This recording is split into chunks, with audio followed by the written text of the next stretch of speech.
Então, uma semana é um currículo de uma página, outra semana já foi para 4, uma semana ele escreve na primeira pessoa, uma semana ele faz daí ele já escreve na terceira, depois ele quer juntar tudo que ele viu e o currículo vira um Frankenstein. A gente divulga uma vaga, vou dar um exemplo qualquer, gerente industrial.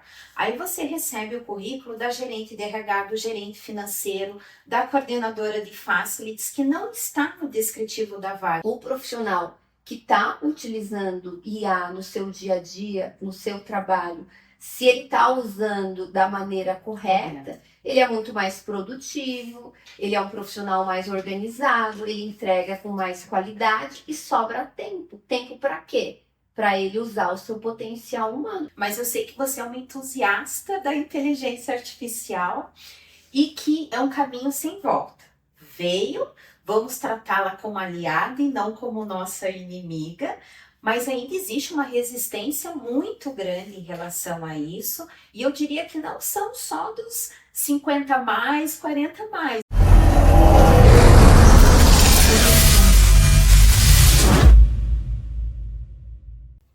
Olá pessoal, sejam todos muito bem-vindos e bem-vindas ao Mindcast Pessoas e Negócios.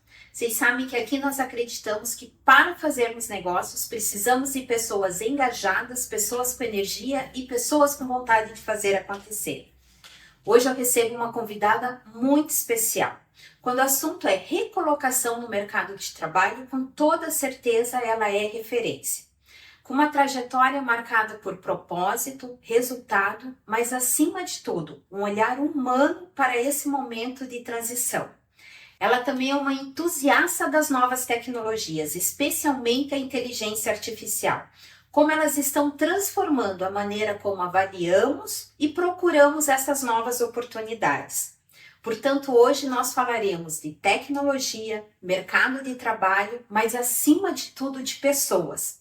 Então, se você está buscando uma recolocação, é recrutador, hoje você terá vários insights com essa conversa. Seja muito bem-vinda ao Mindcast, Thaís Targa. É uma honra enorme te receber aqui. Eu que agradeço o convite, é uma honra estar aqui falando desse assunto que eu adoro. Thaís, você se tornou uma grande referência no mercado quando a gente fala de job hunting, quando a gente fala de recolocação. E mediante toda a tua bagagem, toda a tua experiência, quais são os erros mais recorrentes que você observa dos profissionais neste momento de transição? Olha, é muito interessante essa pergunta. Todo o processo de transição ou mesmo de uma demissão é uma ruptura. E muitos profissionais, quando são demitidos, eles acabam não dando espaço para realizar o luto. Então, eles saem da organização, muitos deles vêm machucados por um processo de desligamento doloroso, às vezes até violento, e muitos deles trocam os pés pelas mãos e falam, não, eu preciso arrumar um emprego e precisa ser rápido, então deixa eu dar uma olhada no meu currículo, vou disparar aqui o meu currículo, vou fazer contato com as empresas, vou me candidatar para as vagas, e não fazem uma etapa muito importante que é o planejamento.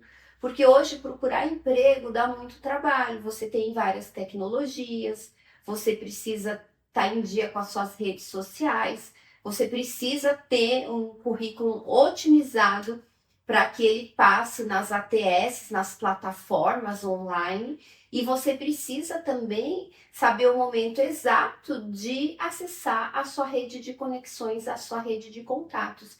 E muitos profissionais ainda movidos pela dor acabam não levando em consideração essas etapas. E até de um período para você chorar esse luto. Eu tô mal, eu fui demitida, eu fui rejeitada, porque o nosso cérebro, ele entende rejeição, é o mesmo lugar que a gente está falando de uma dor física, dói. Inclusive, se você tomar um remédio para dor, passa também, sabe? Essa sensação. Então, você precisa vivenciar esse luto, você precisa, às vezes, ficar uma semana de pijama em casa, chorando, deprimido, e depois falar, não, agora eu já chorei tudo, gratidão ao universo, vou fazer essa virada, né, como algo muito positivo na minha carreira, e vou trabalhar fortemente o meu processo de transição de recolocação. E geralmente hoje a internet tem muitas informações e a gente vê brotando o guru da recolocação, né? E eu fico muito preocupada porque às vezes o profissional não tem referência de quem buscar, de que informação está correta e acaba até vai fazer o currículo, daí um especialista diz que só pode ter uma página. O outro diz que o currículo você tem que colocar muitas soft skills no currículo. O outro diz que não, pode ser até 3, 4 páginas. Daí você fica, e agora? Para onde eu vou? E o profissional muitas vezes acaba paralisando ou mudando a estratégia de busca toda semana. Então, uma semana é um currículo de uma página, outra semana já foi para 4, uma semana ele escreve na primeira pessoa, uma semana ele faz daí ele já escreve na terceira, depois ele quer juntar tudo que ele viu e o currículo vira um Frankenstein. Daí ele faz com uma mensagem pronta e às vezes tem profissional que até hoje manda e-mail com cópia para todo mundo junto, né? Ele quer mandar para 200 pessoas e daí tipo mandou, ninguém deu bola, foi no spam das pessoas, então eu vejo que o erro número 1 é não agir com uma estratégia bem definida e seguir uma metodologia, uma linha de planejamento, uma linha de raciocínio ali e ficar ouvindo o pitaco de todo mundo e acabar paralisando ou ter atitudes impulsivas que prejudicam nessa busca e também não cuidar da sua saúde física e mental. Porque o profissional que está em recolocação é uma oportunidade de ele olhar para si e falar o que me trouxe até aqui, né? Qual é a minha responsabilidade por isso que eu estou passando, né? Independentemente dele ter sido injustiçado na empresa, e ele fala, não, o que é da minha parte eu vou fazer, eu vou melhorar e vou aproveitar inclusive esse período de pausa para me tornar um profissional melhor, para me desenvolver melhor, para ter uma networking mais saudável, para cuidar da minha saúde, para de repente trabalhar alguns hábitos e a partir disso ter um ponto de virada na sua carreira. Thaís, você tocou em um ponto que eu acho extremamente importante, a questão do aspecto emocional. E isso eu digo porque eu já passei como recrutadora, então, por exemplo, a gente divulga uma vaga, vou dar um exemplo qualquer, gerente industrial. Aí você recebe o currículo da gerente de RH, do gerente financeiro, da coordenadora de facilities, que não está no descritivo da vaga. E claro que a gente que está desse lado, você olha com uma certa empatia, você olha até um desespero por parte da pessoa que sai atacando todos os lados, né? Então, acredito que isso também faça parte do planejamento. E muitas vezes a demissão, ela é uma tragédia anunciada, já teve ciclo de feedback, teve avaliação, a pessoa sabe, mas em alguns casos ela é até, além de ser inesperada, ela vem de uma forma traumática. Aí começa a vir a síndrome do impostor, eu sou incompetente, a questão de insegurança vai no nível hard, né? Porque tá mexendo com questões emocionais. E muitos não se dão o direito do luto, por várias questões, ou por necessidade, enfim. Como que você poderia passar para nós, através de toda a tua bagagem, esse profissional manter um equilíbrio, né, até para ele conseguir fazer esse planejamento, mas acima de tudo a sua confiança, porque a gente percebe como recrutadora quando esse profissional ele vem extremamente inseguro, aí você olha o currículo e fala, nossa, mas ele fez tanta coisa e ele não consegue se vender quando ele está naquele momento da entrevista. Olha, muito interessante a sua pergunta e eu já tive vários clientes que passaram exatamente por isso e até pessoas também que trabalharam comigo. E geralmente acontece isso porque o profissional deixa passar o ponto de sair da empresa. Então, de repente, até uma pessoa que trabalhou comigo, o que acontecia? Ela sofreu um assédio moral na empresa e onde a todo momento ela recebia, não era nem feedback, né? Ela recebia repreensões acerca das capacidades dela. E ao invés dela sair desse ambiente tóxico, ela permaneceu. Porque na história de vida dela, ela sempre aprendeu que ela tinha que ser resiliente, que ela não podia pedir demissão sem ter outra coisa em vista, né? Que o trabalho vinha antes de tudo, até mesmo da saúde. E quando essa profissional veio trabalhar, e essa profissional, inclusive, saiu do mercado, e quando ela foi arrumar um outro emprego, ela não se sentia mais capaz nem de trabalhar na área dela. E o que, que ela fez? Ela foi trabalhar numa outra área, ela foi ser cuidadora de idosos. Pensa, uma pessoa executiva, trabalhava na área financeira. Nossa. E ela se sentiu tão incapaz que ela foi trabalhar de cuidadora de idosos. E depois ela veio trabalhar comigo. E eu sempre conversava tanto com ela, eu sempre via tanta capacidade, mas às vezes parecia que tinha algo que a travava, assim, né? No sentido de alguns silêncios, né? E uma vez eu chamei ela para conversar e ela se abriu. E daí a gente fez um plano de desenvolvimento. Inclusive, hoje ela me encontra, ela não trabalha mais comigo, ela fala, Thaís, trabalhar com você para mim foi cura, eu me curei. Né? Muito isso. Obrigada. E eu não fiz nada diferente para ela. Eu só vi uma mulher incrível na minha frente e ela me ajudou muito mais do que eu a ajudei. Ela fez coisas incríveis dentro da minha empresa. Mas o que aconteceu? Ela acreditou no que o empregador dizia.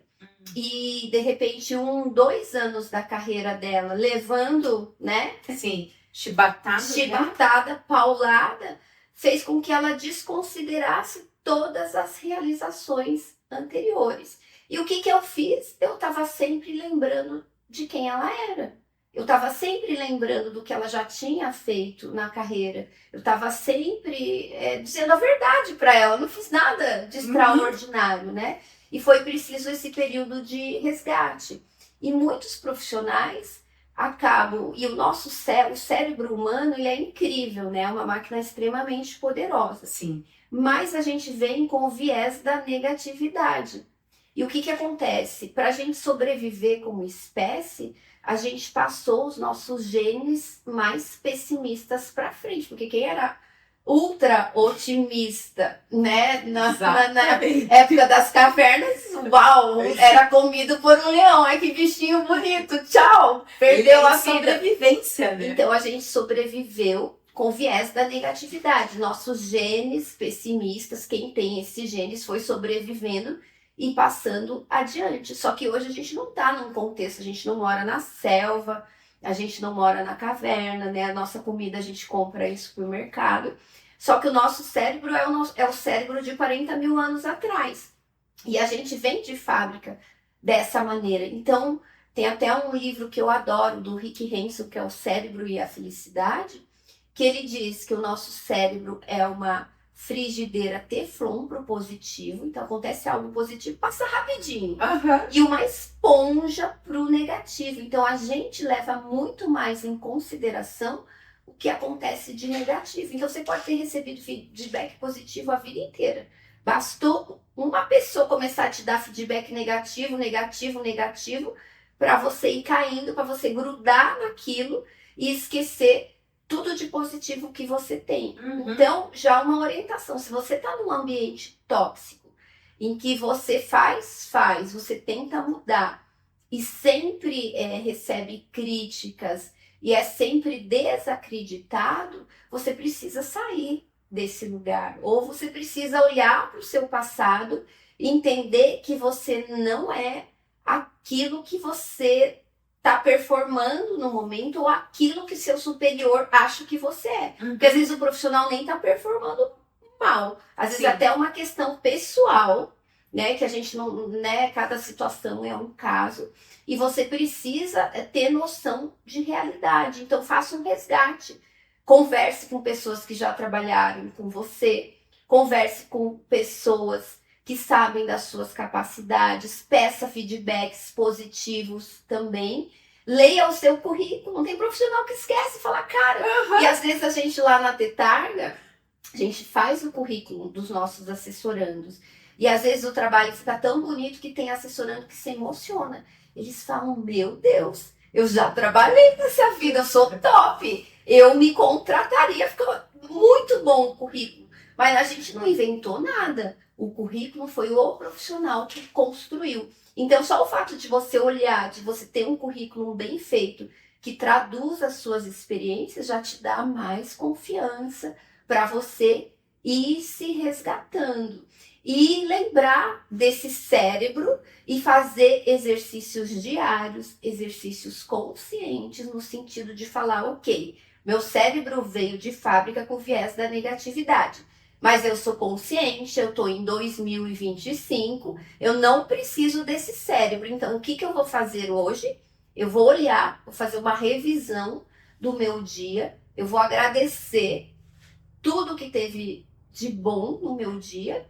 E tudo bem, aconteceu coisa ruim? Aconteceu, mas já aconteceu coisa muito pior na minha vida. Sim. E se eu dei conta e eu tô aqui hoje, eu também vou dar conta desses desafios.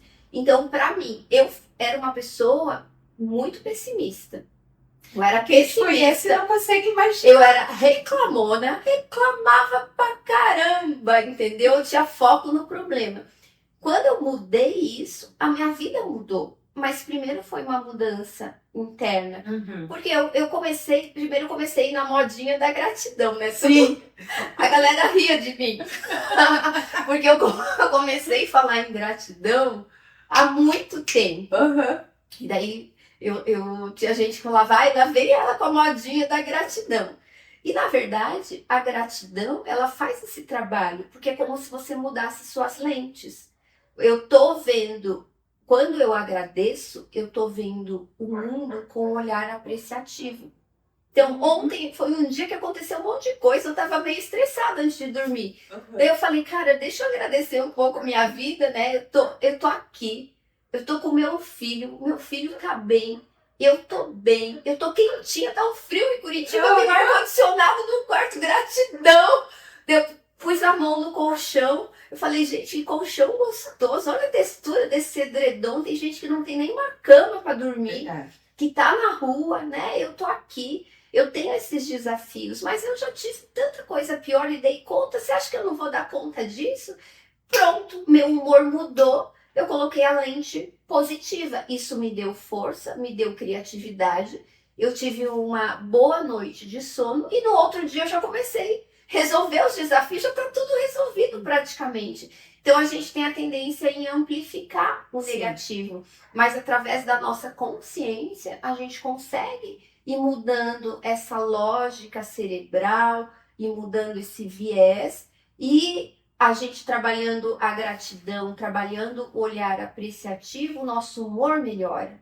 A gente ri mais, a gente se torna mais positiva. E o que acontece? Pessoas gostam de se conectar com pessoas positivas. Sim. As pessoas querem você do lado. As reuniões ficam melhores. A equipe ri, entendeu? Acabei de sair numa reunião do Zoom. E eu sempre entro na reunião pensando, meu Deus, né? Às vezes que chatice é você fazer uma reunião, porque vamos combinar, né? Tipo, sim, eu sou uma pessoa que eu não gosto muito de reunião, então eu não faço tantas reuniões. Uhum. Eu falo, pelo menos eu tenho que levar bom humor para as reuniões, a gente sim, tem que ter uma vibração positiva. Eu não quero ninguém no meu time pensando assim, ai que saco, mais uma reunião chata. Sim, então vamos rir, vamos descontrair, vamos ter um olhar apreciativo, vamos cobrar também, porque a gente está trabalhando, a gente precisa falar de negócios. Então, portas vão se abrindo. Você vai para uma entrevista, o recrutador ele vai sentir que você está melhor, que você está sorrindo, que suas emoções ali estão em dia, até sua postura física muda, né? Quando você está mais positivo. E isso também, Dani, não quer dizer que a gente não possa ter sentimentos negativos. Porque eu combato muito isso, que é a positividade tóxica. Sim. Então, de repente, eu tô mal. Eu sou uma pessoa, assim, que eu não gosto de reclamar. Só que eu sou um ser humano, né? E tem muita responsabilidade. Você sabe o quanto empreender é difícil, sim, quanto trabalhar com pessoas é desafiante, né? E tem dia que a gente não tá bem. E às vezes você vai desabafar para alguém e falar, ai amiga, eu não tô bem, né? E a amiga, com todo o amor no coração dela, fala: ai, fique bem, olha como sua vida é boa, pra que ficar assim? Mas que reclamar, foco na solução. E nesse momento, o que acontece? Você não está bem, a pessoa não acolhe e você se sente culpada por não estar bem, então você fica pior. Então eu tomo bastante cuidado para sempre estar consciente que a gente é suscetível a todo tipo de sentimento. E quando vem uma emoção negativa, não adianta você falar: eu não posso ter essa emoção não vai parar, ela vai continuar. Às vezes você dá até uma disfarçada e depois vem um choro num momento inadequado, entendeu? Você tá ali na reunião, começa a chorar porque você foi lá, né, não deu vazão às suas emoções e ela, de repente, o copo transborda e vem tudo de uma vez. Então, você tá triste, você tem o direito de ficar triste. Você pode chorar, você pode se recolher, você pode se isolar, mas depois você pode também se recompor e escolher o que você vai fazer no dia seguinte, na hora seguinte, na semana seguinte. Eu não tô falando pra você: ai, tô triste, vou ficar um mês na cama chorando, mas talvez ficar um pouco na cama chorando vai fazer parte, vai fazer você digerir essa emoção, vai fazer com que você tenha reflexões a respeito das mudanças que você precisa fazer na sua vida, vai fazer com que você tenha mais autopiedade de você. E depois você pensa: não, e agora? O que eu vou fazer então? Ah, eu posso dar uma caminhada, eu posso buscar ajuda, posso falar com uma pessoa positiva, eu posso ir para terapia, eu posso entrar no GPT e ter umas discussões com ele para ver se ele me acalma, entende? E a partir disso, da ação que você vai tomar depois, você consegue mudar o seu estado emocional. Perfeito. A minha terapeuta, ela fala bem assim para mim: olhe para tua dor, acolha a tua dor, sinta a tua dor e depois veja o que você vai fazer com ela. Não é um problema você ir para esse lugar, é um problema você ficar nesse lugar.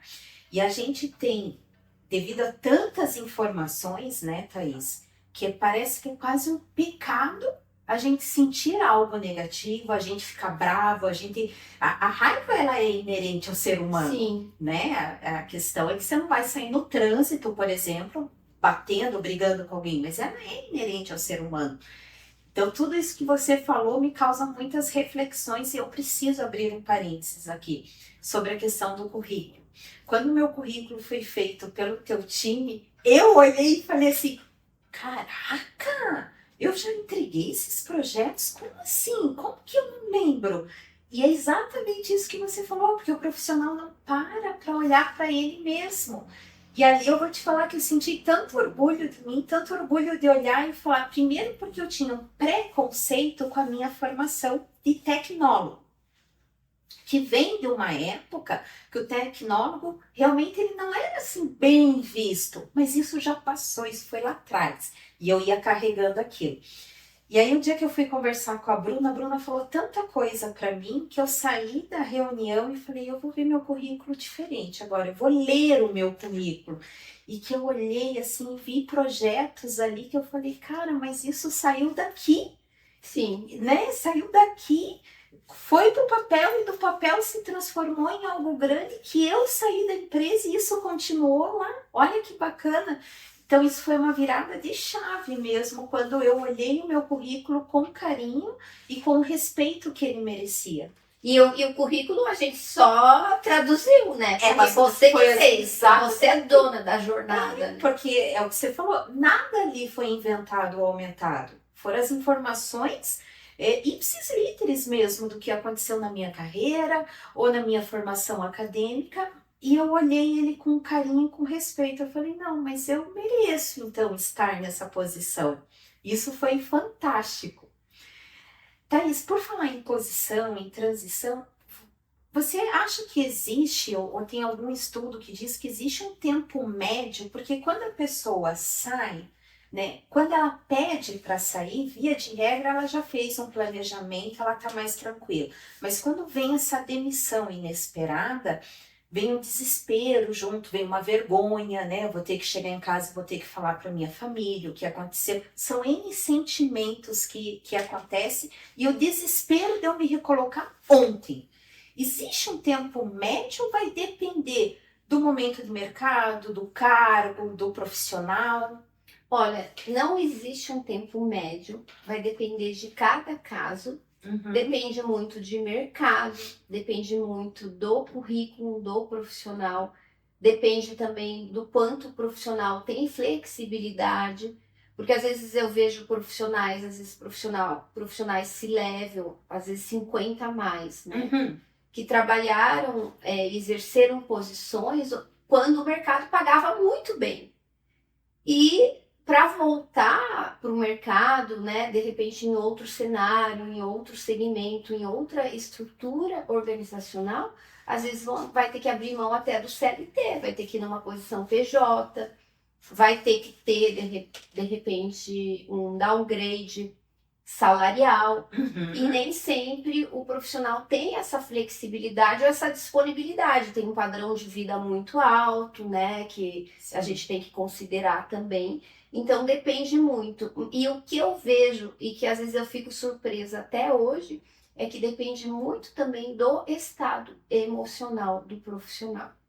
E às vezes eu já assessorei profissionais que eu entrava na dor junto com o cliente, falava, meu Deus, tipo, vou atender porque gostei muito dele, vejo o potencial, mas vai ser. Eu não usava nem desafiante, eu falava, vai ser difícil mesmo, né? Mas vamos lá, tô aqui para isso. E eu ficava insegura. O profissional ia tão bem, tava tão confiante, tão em dia, tava grato, se permitia, se dedicava ao projeto e se recolocava tipo, muito mais rápido do que aquele que tinha 3 idiomas, tinha uma total experiência, estava num centro maior. E daí a gente começou a perceber que existe uma questão, sei lá, de energia, de disponibilidade emocional, né? E isso tudo são variáveis que interferem no tempo de recolocação. Esses dias eu também gravei um estudo de caso de um cliente nosso, ele demorou acho que 4 meses, 5 meses para se recolocar. Uhum. E ele falou, Thaís, se tivesse aparecido essa vaga no primeiro mês que eu entrei na assessoria com vocês, eu não teria dado conta, eu não teria passado. E hoje eu entendo, eu precisava desse tempo de reflexão, desse tempo de desenvolvimento para eu dar conta de assumir essa posição. Então hoje eu entendo, eu ficava ansioso antes, mas hoje eu entendo que foi tudo aconteceu no tempo certo. Eu precisava desse tempo e eu cresci muito nesses meses. E ele nos agradeceu, assim, foi um projeto bem legal. E ele tinha essa consciência de que ele não estaria preparado no primeiro mês. Então, vai depender, né? Às vezes, assim, o profissional nunca é chamado para entrevista. A gente apresenta para o mercado, ninguém chama para entrevista. Às vezes o profissional, todo mundo fala, tá muito grande para minha posição. Não, porque os recrutadores hoje não querem entrevistar a gente fora do perfil. Sim. Então, assim, a posição paga 20, a pessoa quer 25, não quero. Não, mas a pessoa tem flexibilidade, não quero, porque o último salário dele foi muito a ponto. Não adianta a gente insistir e tá tudo bem. Então, tem profissional que às vezes não é chamado para nenhuma entrevista, faz uma só entrevista e em uma semana já começa a trabalhar. Então, tudo acontece, a gente já viu de tudo. E tem profissional, a gente tá com um profissional que iniciou semana passada. E ele já tá participando de 3 entrevistas, entendeu? O profissional que tá comentando todos os posts, tá super, eu falei, vem, vamos já gravar estudo de caso. Porque começou assim, com o pé direito. Então, são muitas variáveis para a gente determinar um tempo médio. Mas falando num nível executivo, né, um profissional de liderança, de gerente para cima, eu vejo assim que é de 4 meses a 6 meses esse período de recolocação, dependendo do perfil, né, dependendo também da cidade onde esse profissional tem disponibilidade para trabalhar. e inúmeras outras variáveis. Uhum. Thaís, não, eu detesto trazer notícias ruins ou ser pessimista, mas Sim. em alguns momentos a gente tem que ser realista, né? Eu tenho uma percepção que o mercado está dando um passinho para trás, né? Que existe aí uma retração, tem a questão da taxação, tem tudo isso. Eu lembro que quando eu vi algumas vagas da minha área, final do ano passado, parecia que tinha assim, uma em cada esquina. Agora eu já não vejo tudo isso. Existe mesmo essa retração no mercado? Então, eu até estava falando sobre isso hoje. As previsões não são as melhores. Tá. Desde o início do ano, né, até antes dessa questão de taxação e tudo, as previsões eram primeiro semestre de 2025, a gente vai ter um aquecimento, segundo semestre a gente vai ter uma retração. Eu tenho visto isso, e visto que também tem muitas posições no mercado, só que os salários assim estão bem achatados. Muitos modelos de trabalho, né, muito além do CLT, muitas posições PJs e muitas empresas anunciando vagas gerenciais com salário de analista. Sim, Né? isso Então, eu percebi também. a gente tá vendo muito isso, mas também nesses períodos acontecem muitas substituições. E daí, tipo, às vezes você substitui alguém sênior por alguém com uma remuneração menor, você substitui um profissional que está com desempenho médio por alguém que vai ter uma performance melhor.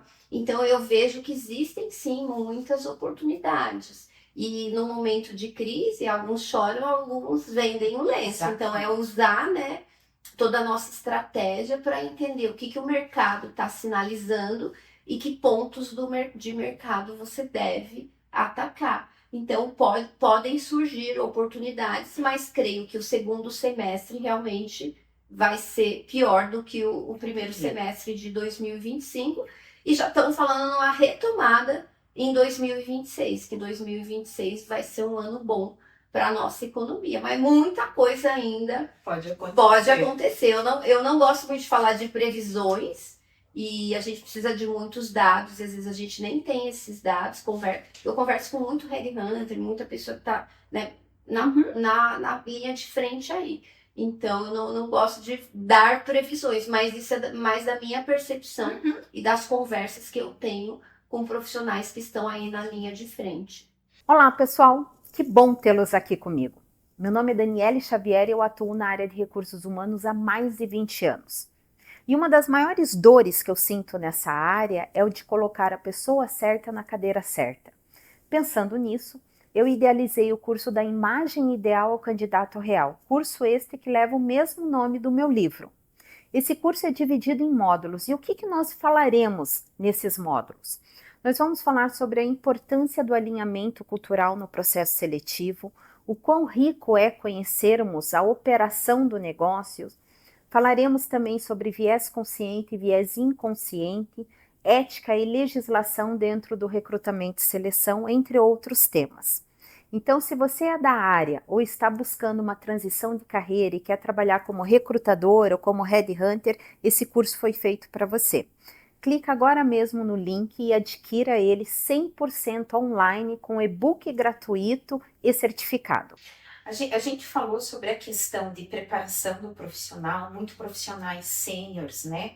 Às vezes, nessa recolocação, precisa ter uma flexibilidade salarial.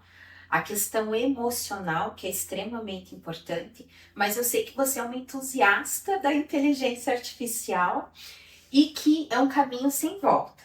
Veio, vamos tratá-la como aliada e não como nossa inimiga, mas ainda existe uma resistência muito grande em relação a isso, e eu diria que não são só dos 50 mais, 40 mais, eu vejo até uma molecada aí com, né, uma resistência muito grande para certas coisas ligadas à inteligência artificial. Quais são os principais impactos que você vê da IA dentro dos processos seletivos ou um processo de recolocação, eu já escutei de colegas que estão buscando, falando assim, ai que saco, eu não vou cadastrar o meu currículo nessa plataforma, porque olha quanta coisa que me pede, Dani.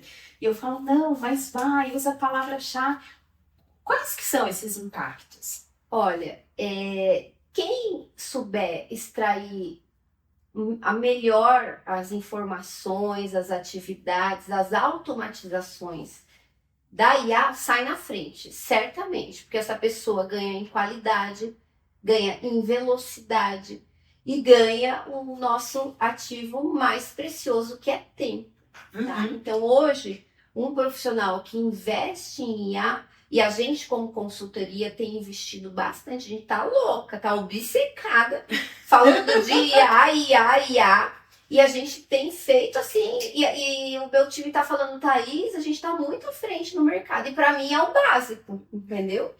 A gente tem feito uns paranauê no currículo, que até eu falei, e eu fico, né, e eu toda reunião eu tô falando de IA, eu tô reforçando quem tá estudando IA, a gente já tem uma agenda de todo dia todo mundo estuda IA, tem que estudar, aceita que dói menos. Sim. E a gente começou com um projeto no currículo.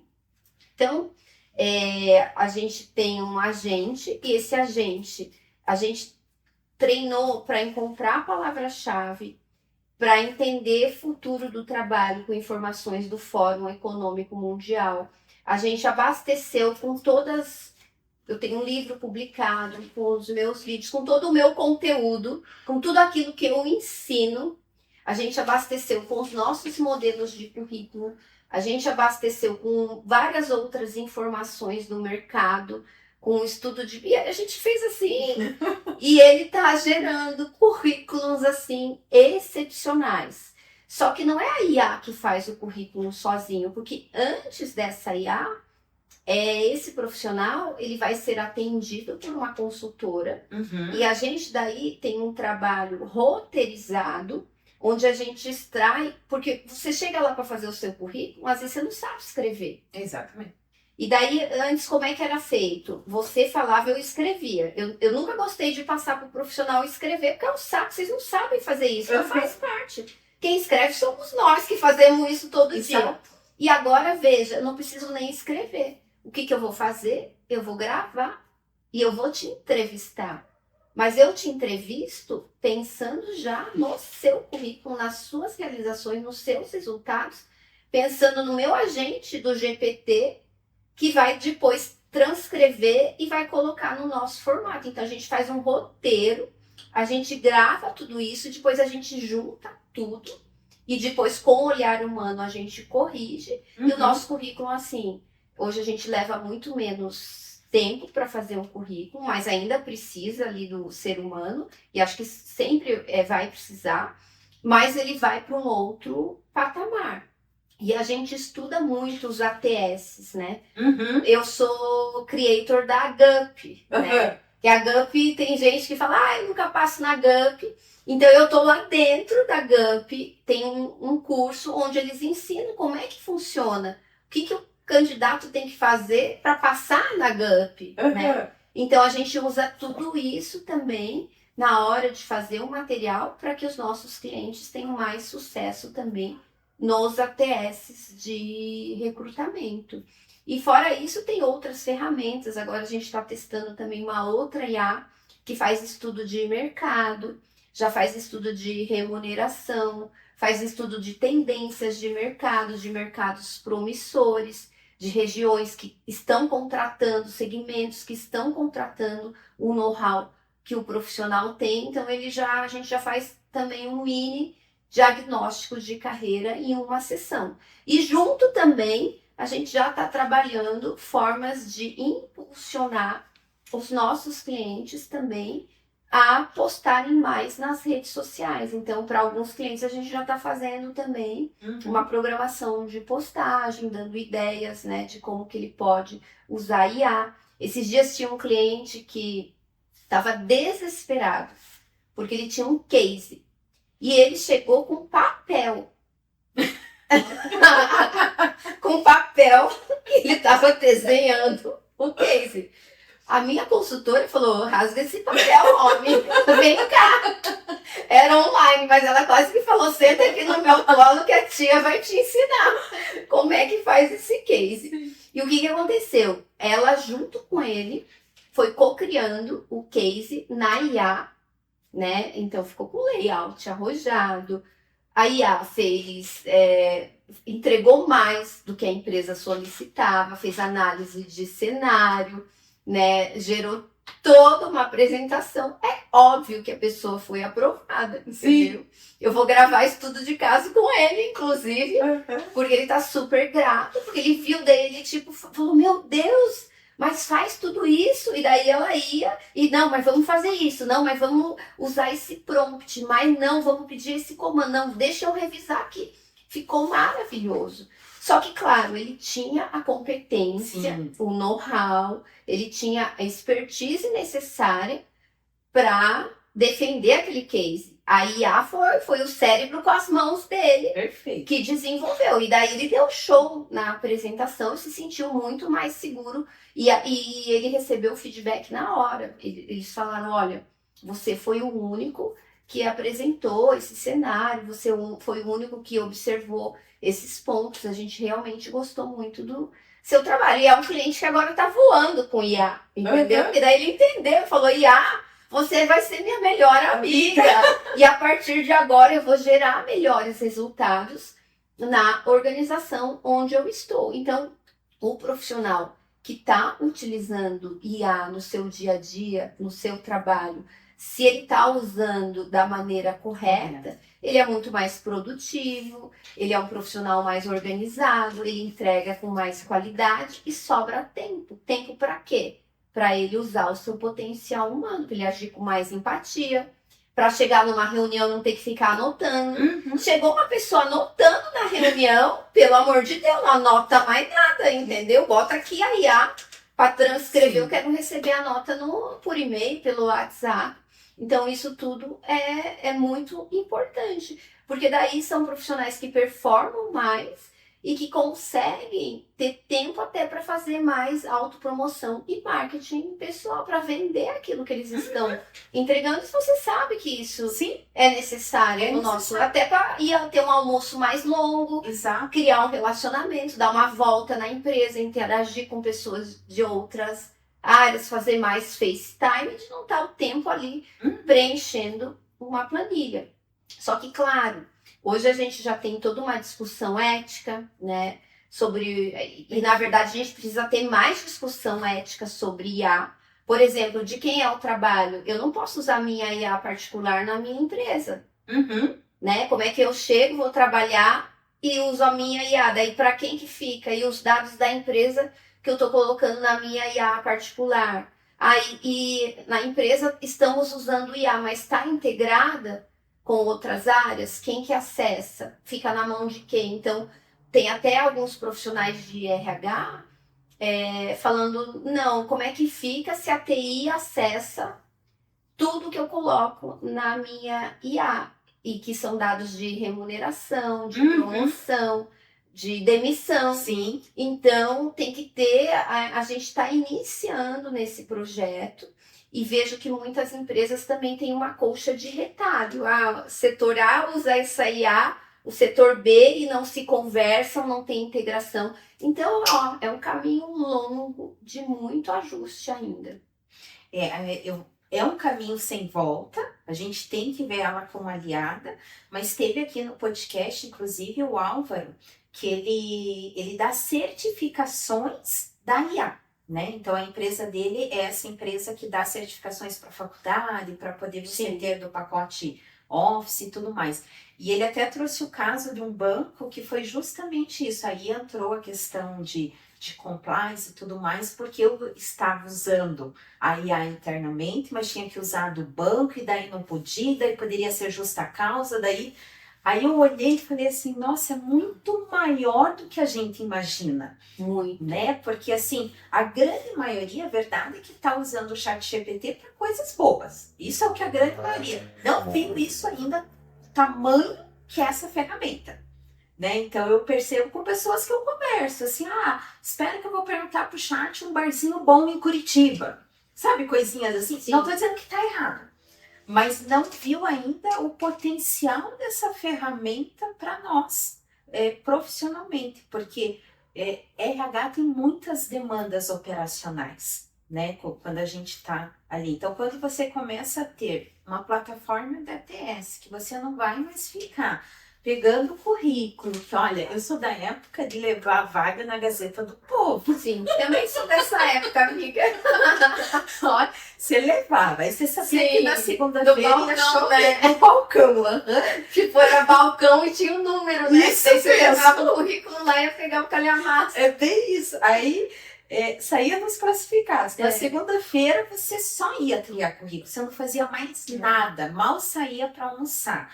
Daí daquilo que você triava, você tinha que fazer uma segunda triagem. Sim. Você tirava um monte, às vezes até uma terceira. E chama o candidato por telefone, porque não tinha WhatsApp, Sim. né? Às vezes era só o Não, e fixo. eu lembro que eu chamava muito operador de produção que não tinha telefone fixo em casa. Nossa. Daí ligava na vizinha. Eu lembro que uma vez eu até liguei e falei, eu não vou dar recado, ele tá devendo pra mim, porque ele não presta, assim, é mentiroso. Entendeu? A gente já passou por tanta coisa, então é claro que você vai olhar para uma ferramenta dessa e fala, nossa, olha o tempo que eu economizo e que eu posso transformar isso em ações para a empresa, né? Sim. Uma vez eu lembro que eu liguei depois do horário para um soldador. Nossa, isso tem anos, porque durante o dia ninguém atendia na casa. E aí atendeu a esposa dele, eu desliguei depois até rindo, né? Falando pro meu marido, acabei de descobrir que eu tenho um amante, porque ela me xingou tanto e perguntou se eu era fulana.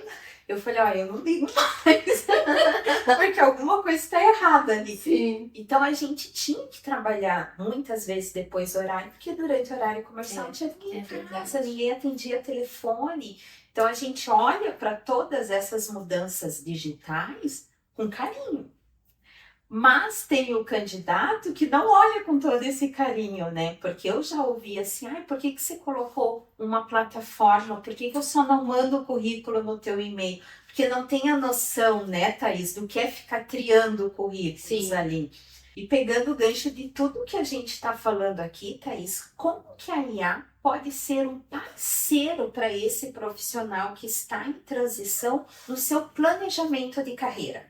Olha, é muito importante ele estudar o mercado, até no sentido de conversar com a IA e falar quais são as áreas, os segmentos mais promissores, no sentido de colocar o material, o currículo dele, narrar a experiência profissional para a IA, contar os desafios de carreira dele e perguntar para a IA, analisando o meu perfil, quais são os segmentos de mercado mais promissores? Onde a minha chance de empregabilidade aumenta? Atue como um consultor de carreira e me diga em quais plataformas eu cadastro meu currículo. Atue como um headhunter e me faça uma lista de perguntas que serão questionadas no momento da minha entrevista, né? Pode até gravar uma entrevista e botar na IA a gravação e analise minhas respostas. Nossa. Você me contrataria? O que eu poderia melhorar nas minhas respostas, né? E você pode fazer isso pergunta por pergunta.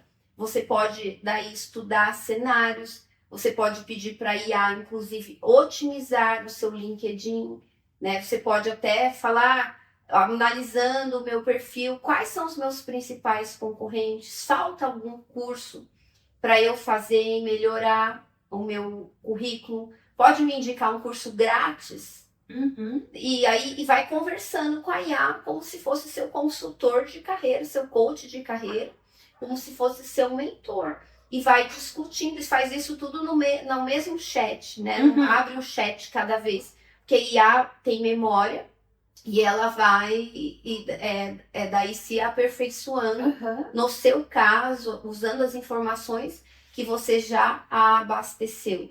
Então, e vai chegar uma hora que você não vai precisar mesmo digitar ATS, que você vai ter uma IA que ela vai preencher para você. Isso vai chegar Rapidinho, eu já tô até agora estudando uma IA chinesa que chama Manus, que ela vai um pouco além do GPT, porque ela não só me dá informação, mas como ela automatiza ela faz ação. Então, esses dias eu estava treinando para ela colocar os meus compromissos na agenda. Então, preguiça de abrir a agenda do Sim. Google, fez errado, entendeu? Tipo, pôs no horário errado, escreveu, eu fui lá e corrigi. Eu falei, olha, não é assim. E na segunda vez já fez certo, porque a IA aprende. Só que a gente tem que ter essa paciência também para treinar a IA.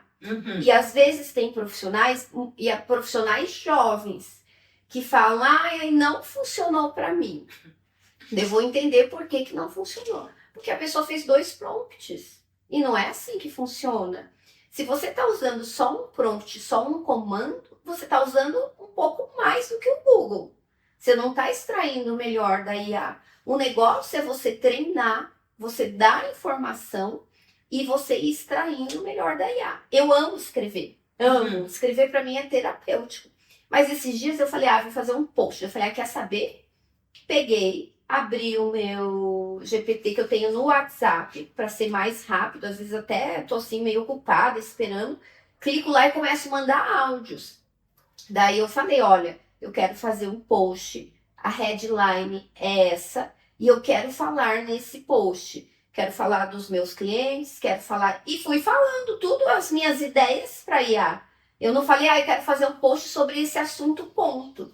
Eu fui narrando o que eu queria que a IA escrevesse. Eu fui narrando a minha linha de raciocínio. Eu me apresentei para a IA. Eu falei, eu sou a Thaís Targa, eu produzo conteúdo, sou da área X, eu acredito nisso, eu tenho uma comunicação informal, humanizada, porém eu gosto de escrever tudo corretamente, com um tom de formalidade. A minha rede social principal é o LinkedIn, então faça uma mensagem adaptada ao contexto do LinkedIn e eu quero esses pontos, eu quero essa headline e eu quero que assim, e quero finalizar dessa forma. O que a IA me entregou? Ouro.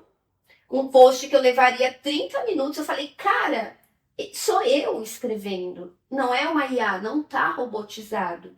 Ela pegou a minha essência, mas por quê? Porque eu trato a IA como se fosse um estagiário bem iniciante. E aí você vai dando todos os muito, e eu dou feedback, falo, não gostei dessa parte. Entendeu? Essa parte não fica boa, coloca só a parte para eu copiar e colar. Sabe uma coisa que às vezes é tão... Eu odeio quando a pessoa vai passar o número do Pix em imagem. Sim. Né? Eu falei, meu Deus, né? Como é que eu vou? Eu tenho que anotar no papel, né? Eu ponho na IA, por favor, eu coloco o número do Pix para eu copiar e colar. A IA me entrega. Então, são coisas simples, mas que a IA, se você tiver paciência, você vai ensinando a sua IA. E lembre também de checar as fontes, né? Sim. Porque às vezes até o próprio GPT inventa a fonte, inventa artigo, então você tem que checar e depois você corrige ele, entendeu? Porque a IA quer te agradar, né? Sim. Então às vezes ela até não tem a informação, ela quer inventar para te agradar. Então você tem que ter alguns cuidados. Não dá para ser um copy cola e não dá para fazer um prompt só e achar que você está extraindo o máximo da IA. Então você tem que entender como é que funciona e mentorando e treinando e abastecendo com informação para extrair o melhor. E o que é legal é que pessoas de qualquer área, de qualquer formação, estão extraindo ouro da IA. É democrático, né? Então, esses dias eu estava até rindo com meu filho, que eu tenho um amigo que ele faz mestrado em IA, mas ele não usa IA. Ele não usa. E daí a gente pediu para ele fazer uma foto no grupo e ele usou o Paint para incluir uma pessoa e ficou uma coisa muito amadora. E meu filho de 12 anos, meu Deus, o fulano não usa IA para editar as fotos. Que coisa horrorosa, né? Que século que ele nasceu, né? O meu filho de 12 anos. Que para ele é muito fácil dar um comando ali para IA inserir uma pessoa na foto, entende? Então, às vezes vale mais, talvez, da nossa flexibilidade cognitiva do que da nossa formação e da nossa experiência até então. que é muito democrático. Então, as pessoas que tiverem essa flexibilidade e aceitarem que a IA pode ser mágica na nossa vida, são pessoas que saem na frente, que aprendem muito mais rápido, que treinam a sua IA. Agora, imagina a gente usando todo mundo a IA para o bem, nas artes, na medicina, na carreira, na gastronomia. O mundo vai para um outro patamar. A gente cresce muito, né? Então, eu acho que eu sou muito otimista, vem muita coisa boa por aí. Nossa, é uma baita ferramenta, né? Exatamente. Eu achei que já sabia. Ouvindo você, eu tô aqui pensando, meu Deus, você não sabe nada. E eu fico assim, agora tudo que eu vou fazer, eu começo a pensar, será que a IA não faz isso pra mim? Eu começo a bloquear. Porque se a IA faz isso pra mim, então eu tô perdendo meu tempo fazendo essa função. Eu podia estar fazendo outra coisa, podia estar lendo, podia estar fazendo um curso. Enquanto isso, a IA faz isso pra mim. Eu posso ser mais humana. Eu posso potencializar demais minha capacidade humana se eu deixo tudo com a IA. Ontem mesmo eu estava, até provavelmente vou comprar essa IA. Que o que você faz é no WhatsApp e você manda para a IA tudo que você está gastando. Então você foi no cinema, gastei R$60 no cinema. E ele vai te mandando dashboards de tudo que você gasta, dos seus gastos mensais, e ele também acessa a sua agenda do Google, coloca os compromissos na agenda e te lembra pelo WhatsApp de tudo que você tem naquele dia. Então eu falei, gente, que fantástico, né? Fantástico. Tá demodê eu abrir uma planilha e falar o quanto eu gastei no cinema. Não posso mais fazer planilha. Eu tô gastando meu tempo numa atividade operacional. Então, vou fazer essa IA, vou comprar essa IA para fazer o meu controle de gastos. Então, para tudo, vai ter uma IA. Provavelmente, no futuro, a gente vai estar aqui conversando, vai falar, vamos tomar um café semana que vem?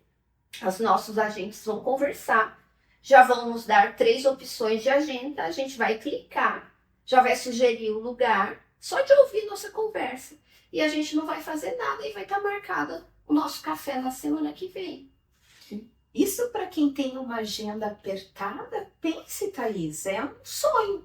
É um sonho. É um sonho você entrevistar um profissional e você não precisar mais anotar nada. Né? Eu tinha até calo no dedo que eu anotava na munheca, né? Eu sou muito de anotar.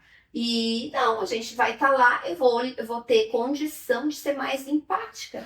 Porque eu vou estar focada também na sua expressão facial, corporal. Vou te acolher melhor, vou ter mais tempo para a nossa conversa. E aí, esses dias eu estava conversando com uma pessoa que foi no médico. E a consulta durou 2 horas. E falou da vida, porque eram amigos e tal. E o que a IA do médico fez? Um prontuário. Só que no prontuário, a IA já tirou, só colocou as informações de saúde, não colocou as informações da conversa. Com nome, data de nascimento, prognóstico, tudo certinho. Então, o médico terminou a consulta, já estava feito o prontuário daquele paciente. Eu fiquei pensando com você falando, por exemplo, uma reunião de resultado. Eu sou uma pessoa que fico nervosa em reunião de resultado. Mesmo sabendo meus indicadores, eu sei o que eu vou apresentar, eu me preparo antes, mas eu fico com a agenda. Então, às vezes, já aconteceu de eu estar numa reunião de resultado, um diretor me pergunta uma coisa, eu não estou prestando atenção porque eu estou anotando o que o outro falou. Sim. E é operacional Sim. isso. Aí, ao invés de eu estar dando atenção e vendo, e muitas vezes eu posso até antecipar algumas perguntas, porque eu estou antenada a tudo que está acontecendo ali. Mas não, eu fico na agenda, e agora você falando, eu falei, nossa, reunião de resultado. A gente utiliza em reunião com o cliente. O cliente está falando da experiência dele, a gente já está ali no GPT viabilizando o mercado. Nossa, que tipo, ele trouxe uma sigla, a gente está ali, o que é essa sigla? E daí já, o que eu pergunto para ele então, o que é importante? E a ajuda, inclusive, a você ao vivo, assim, né? Fazendo as perguntas necessárias e entendendo melhor, levando dados de mercado. Nossa, que em tempo real, né? E Thaís, diante de todas essas mudanças que a gente conversou até agora, como manter o propósito e o senso de direção durante essa fase de transição de carreira? Olha, às vezes, antes de melhorar, piora. E às vezes você tá no pior, sabe? Para você ter algo melhor, você tem que passar pela fase do pior. E entender que é só uma fase, que é só um ciclo e que talvez você esteja plantando para ter algo muito melhor. Então, ter essa consciência. Importante também sempre resgatar o que realmente importa para você, qual que é o seu mapa de sucesso. Porque muita gente quer ter sucesso, mas às vezes o meu sucesso é aquilo que os meus pais querem de mim, é aquilo que a empresa espera de mim, é aquilo que a sociedade espera de mim. Para mim, hoje, sucesso é poder ter uma vida simples, poder cuidar do meu corpo, me alimentar bem, poder ter momentos com os meus amigos, com a minha família e ter um trabalho com propósito. Isso é sucesso para mim. Eu já abri mão de muito ganho financeiro para poder ter esse estilo de vida. E uma pessoa uma vez me disse, você não tem que adaptar a sua vida ao trabalho. Você tem que saber que estilo de vida você quer, como você deseja viver e adaptar o seu trabalho à sua vida. E isso, assim, mudou muito a minha maneira de pensar. Porque antes eu era enlouquecida, eu queria sucesso a qualquer custo, sucesso, né? Tipo, não, eu quero estar em todos os eventos, eu quero viajar. E às vezes, né, eu via menos a família, estava menos presente com o meu filho, estava sempre cansada, estava impaciente com as pessoas, não estava com a minha saúde em dia. E apesar de eu estar tendo sucesso no palco, nas redes sociais, eu não me sentia feliz. Então, o que é sucesso para mim? O que importa para mim? O que é riqueza para mim? Riqueza para mim é poder ir na academia no horário que eu quiser e ser uma pessoa produtiva. Entende? Isso é riqueza para mim. Poder extrair melhor da minha saúde, do meu físico, das minhas emoções, ter conversas mais longas, acompanhar meu filho nas atividades dele. Então, primeiro, tenha seu mapa de sucesso. E quando você for fazer esse exercício, faça um resgate da sua essência. Esqueça um pouco o que as pessoas vão pensar, esqueça um pouco o ideal que seus pais têm de você, esqueça um pouco o ideal do mundo, a vaidade e o ego do mundo corporativo. Isso é muito importante. E a partir disso, capriche e tenha também, invista em autoconhecimento. Porque às vezes a gente toma decisão e a gente não sabe por quê. Às vezes a gente é impulsivo. Às vezes a gente não sabe dos nossos talentos, né? Às vezes você não sabe no que você é bom. Você não sabe também o que te desmotiva, o que te motiva. Você não sabe até onde vai a sua paciência. Claro que tem pontos que a gente precisa desenvolver, mas tenha clareza de quem você é, dos seus valores, porque daí você consegue tomar decisões melhores. E cuide também das suas emoções. No final de tudo, não é só competência, não é nem às vezes a sua experiência, seu estado emocional que vai ditar até o profissional que você vai ser. Então, cuida das suas emoções, cuida da sua saúde e a partir disso, comece a tomar decisões melhores, investindo na sua carreira, no seu autodesenvolvimento e também tenha clareza do que você ama fazer. E estudos já mostram que pessoas que utilizam suas habilidades, seus talentos diariamente, são pessoas muito mais felizes.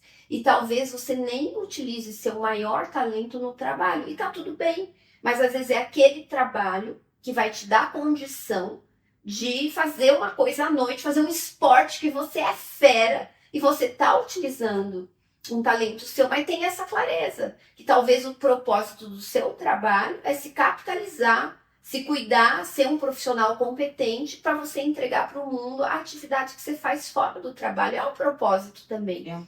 Então, é muito importante essa clareza, essa consciência. Importante também o autodesenvolvimento, né? A gente tem um potencial, a gente precisa estar em movimento, a gente precisa se desenvolver, aprender, mas também a gente precisa doar, a gente precisa ensinar, a gente precisa doar nossos talentos para o mundo. E pessoas talentosas, pessoas que têm essa clareza e conseguem exercer seus talentos diariamente, são pessoas muito mais felizes e pessoas mais saudáveis também.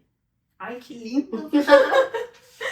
Thaís, a gente já está indo para a reta final. Queria te perguntar o seguinte: quando você olha para o futuro, como que você acredita que será o processo de recolocação, por exemplo, e nem futuro tão distante, daqui 5 anos, em 2030?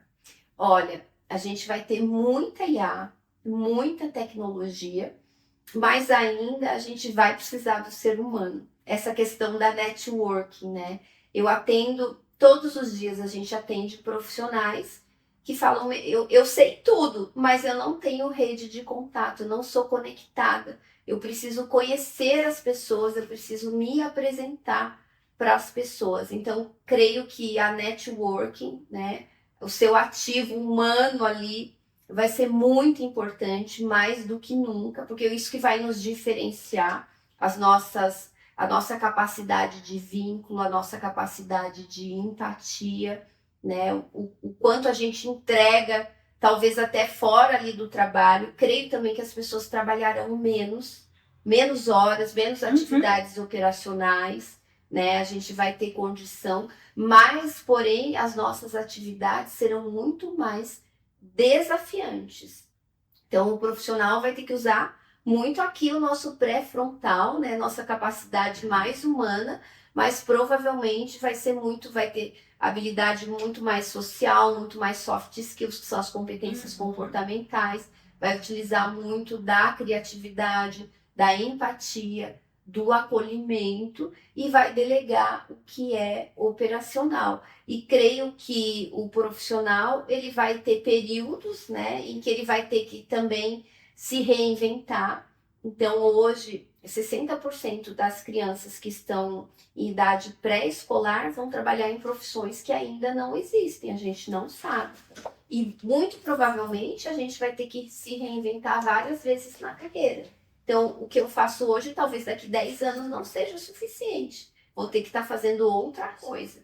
E a partir disso a gente vai ser o multicarreira, né?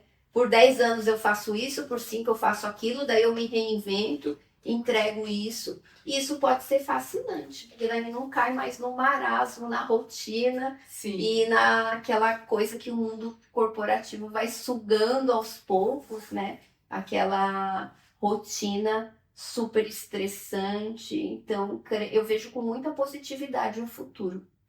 Durante o nosso podcast, você deu inúmeros insights. Mas, para fechar, se você pudesse dar um conselho para esse profissional que hoje está enfrentando esse desafio de se recolocar novamente no mercado de trabalho, qual seria?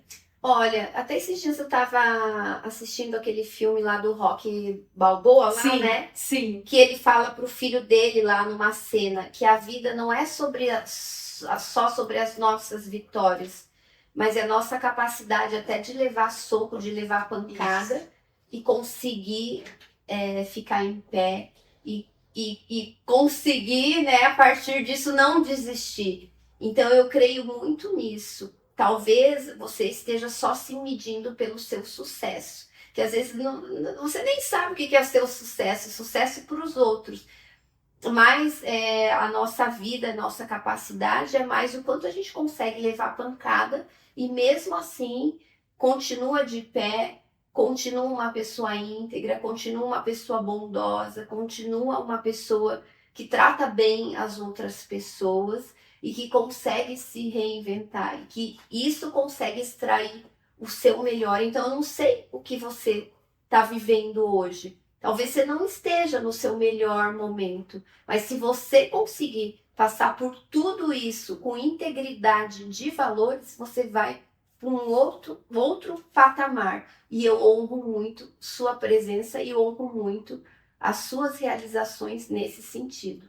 Thaís, e depois de todos esses insights, tudo isso, eu não tenho a menor dúvida que muita gente vai querer te encontrar a tua assessoria, a tua equipe, que é, assim, abrindo um parênteses, gente, é maravilhosa, é acolhedora, não é algo mecânico, que só tá aqui teu currículo e tá aqui as vagas, não. Existe todo um contexto por trás. Como que as pessoas te acham? É só procurar em todas as redes sociais, Thaís Targa, Thaís sem H, T-A-I-S, Targa, com R no meio, e me encontrar. Todo dia tem conteúdo para você. Obrigada, Thaís. Gratidão. Obrigada.